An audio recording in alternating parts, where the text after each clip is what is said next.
آقا سلام، شهریارم. به چند فیکس نامه 2 خیلی خوش اومدید. امروز میخوام بهتون یاد بدم چجوری این جارو برقی و دلرودش رو بریزیم بیرون، خیلی چیزاشو عوض کنیم و دوباره تو همش کنیم. برندی که میکنم سانیتیره، ولی هر جارو برقی میشه این کار کرد.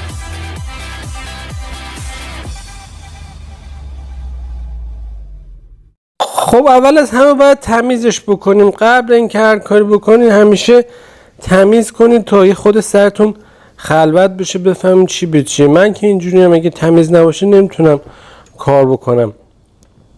اینجا میخوام مواظب باشین. اینجا میخوام اول تصمیم زیرش رو ببینیم که مشکلی داره یا نداره، احتیاج هست عوض بشه که میبینیم بله اینجاش پاره شده، باید اینم عوض بکنیم. ما تو این ویدیو سیمش رو عوض میکنیم، سیم برقش رو عوض میکنیم، دکمه خاموش روشنیش رو عوض میکنیم، یه حالتی هست به نام گردن بهش میگن، اونو عوض میکنیم، همه چیشو تقریبا عوض میکنیم. پس ویدیو رو نگاه کنیم. توی این ویدیو من مرحله به مرحله نشون میدم چیکار باید بکنین. مثلا نشون میدم با انگشت الان فنرها باید عوض کنیم، بعد فنرها رو عوض میکنم براتون. حتما لازم نیست صحبت بکنم توی این ویدیو، هر جا که احتیاج باشه صحبت میکنم. همینجور ویدیو رو تماشا بکنین، مرحله مرحله همه چیشو یاد میگیرین، نیاز به حرف زدن زیادی نداره. پس با هم دیگه تماشا کنیم. چنل فیکس مای هوم 1، یعنی فیکس مای هوم خالی، 1 هم نداره. خب اونم چنل اول منه، به زبان انگلیسیه. میتونین برین اونم سابسکرایب کنین. هر ویدیویی شما اینجا میبینین اول اونجا به زبان انگلیسی من صحبت کردم، بعد اینجا میذارم به زبان فارسی. پس اگه میخواین ویدیو رو اول سر ببینید برین اونجا حتما سابسکرایب بکنین.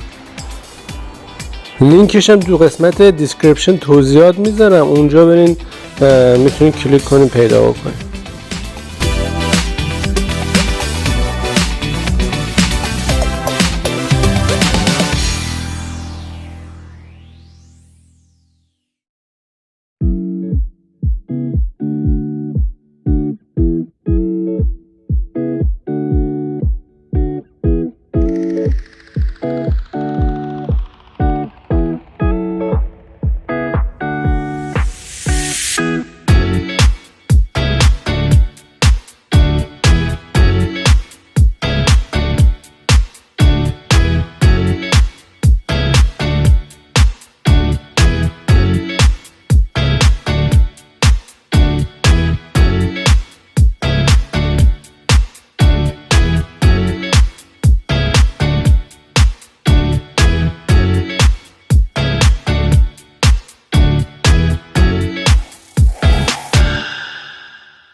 خب تمام وسایلی که احتیاج داریم عوض کنیم ما اینجا سفارش دادیم. همونجوری که میبینید این نک گردنی که میگم اینه، این پدال، اینم سویچه، اینم تصمیم، اونجور چیزا. بعد همه اینا رو من سفارش دادم، اومده میخوایم عوض کنیم. اول میخوایم این قسمت گردنش عوض کنم، بعد سویچش عوض کنم، بعد این پدال عوض کنم و اون سیم برقشو. و قسمت گردنش چرا عوض میکنم میتونید ببینید چقدر اصلا شله، برای همین بعد عوض بشه. خب ما مرحله مرحله همه اینا رو عوض میکنم. پس بریم با هم نگاه کنیم دیگه.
خب من نتونستم تحمل کنم که حرف نزدم، باید حرف بزنم. یه موضوعی همه میگن که کار فنی کار خیلی سختیه.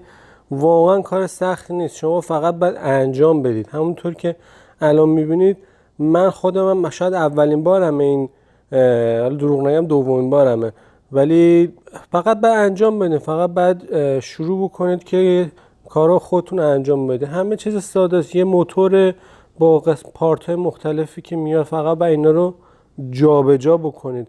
کار خاصی نداره. پس از نظر کار مکانیکی، کار فنی همه میتونن انجام بدن، فقط باید یه خود علاقه داشته باشه و نترسین و انجام بدید.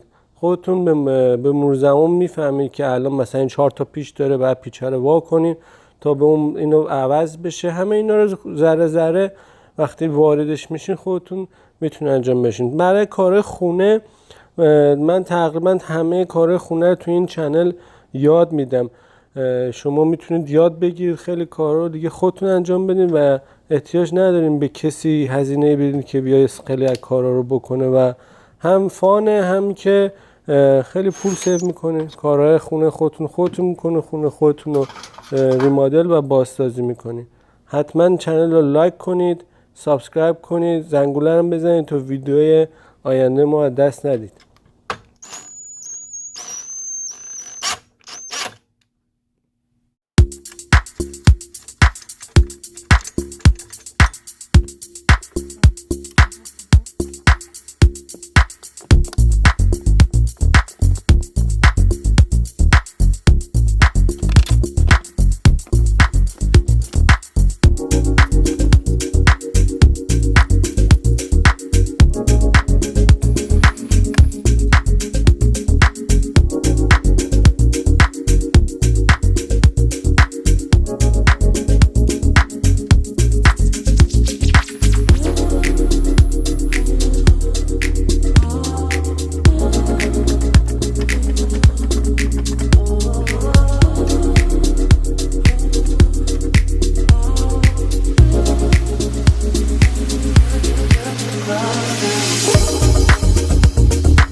اینم از جارو برقی که تو همش کردم و الان امتحانش هم میکنم براتون. میبینید که خیلی خوب کار میکنه، مشکلی نداره.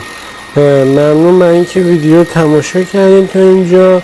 چنل رو بازم بهتون میگم یادتون نره سابسکرایب کنید، لایک کنید، ویدیو رو برای دوستون شیر کنید تا همه بتونن استفاده کنن، دیگه کسی به کسی احتیاج نداشته باشه. فعلا بدرود.